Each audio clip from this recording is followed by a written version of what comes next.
My method for digital painting has developed a lot over time, and I wanted to go over the specific tools and techniques that I use since it's in some ways a bit different from what a lot of other people do. I use Photoshop and a keyboard for shortcuts, but most of what I'll talk about should be doable in other programs and setups as well. The brush I probably use most is this one. I use it to paint inside shapes and selections. I also use this one pretty frequently. It's similar to a simple pressure opacity round brush and is good for just about anything, especially smaller details. This third one is a sort of rounded wedge triangle shape, and it works great for painting things that have flowing texture, like fur, hair, tree trunks, pretty much anything wrinkled or lacking smoothness. After I have a clean sketch done, I will usually set it to a very low transparency and then start adding flat shapes underneath, picking my colors from a rough thumbnail painting that I did in my planning phase. I'll use the lasso tool, pen tool, or whatever feels right for getting solid, clean shapes. Putting different sections on their own layer may seem like just extra effort, but having stuff separated makes painting a lot easier and quicker. Even if you don't tend to name your layers, it is useful to do that for these so you can easily tell which one is which while painting. At this point, I'll pick a layer to start with and then alpha lock it. Alternatively, you can use a clipping mask layer. Now I can paint inside the shape and give it form. I use the lasso tool a lot, painting along the edge of my selections to create hard edges. I'll sometimes then invert the selection to paint on the other side of that hard edge, in many cases with a slightly lighter value to make that edge really pronounced, something I talk about more in another video. When adding darker or lighter areas to a layer, I slightly shift the hue to prevent my colors from looking flat and gray. Deciding whether I want the darker areas of a form to be warmer or cooler than the lighter area is something I settle on early. In this case, I decided the darker areas should be warmer, so on every layer I shifted my color to be warmer on the less lit sides of forms.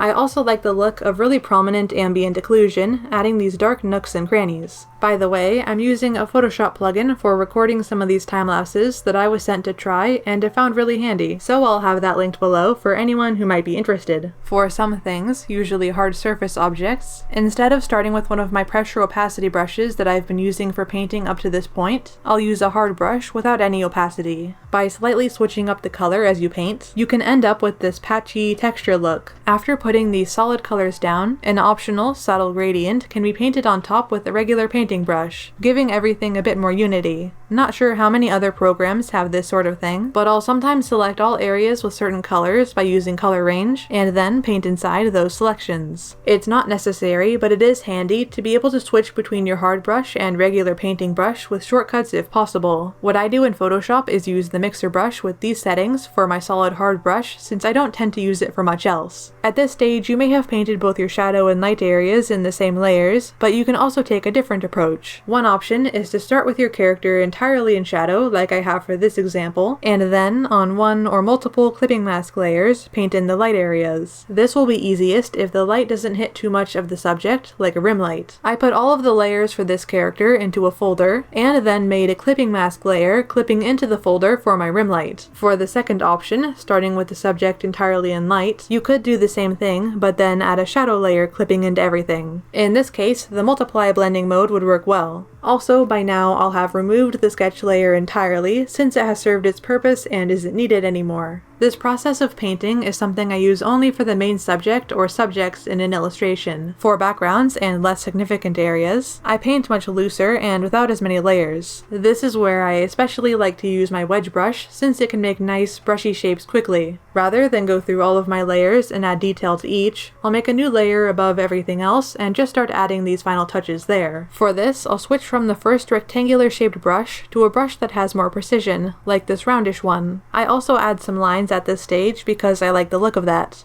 Anything that I use frequently, I will use shortcuts on a keyboard for. This is how I have my shortcuts set up and which ones I use. Most are a Photoshop default, but I have some things moved around so that they are close together and easy to get to with my left hand. If I wasn't able to use shortcuts, I would simplify this process as much as possible so that I wouldn't be slowed down by switching tools. If using a limited number of buttons on a tablet instead of a keyboard, it's a good idea to pay attention to what tools and options you use most and set your shortcuts to what would be the most useful. Here are a couple related videos about digital painting that you might like to check out next. Thanks for watching!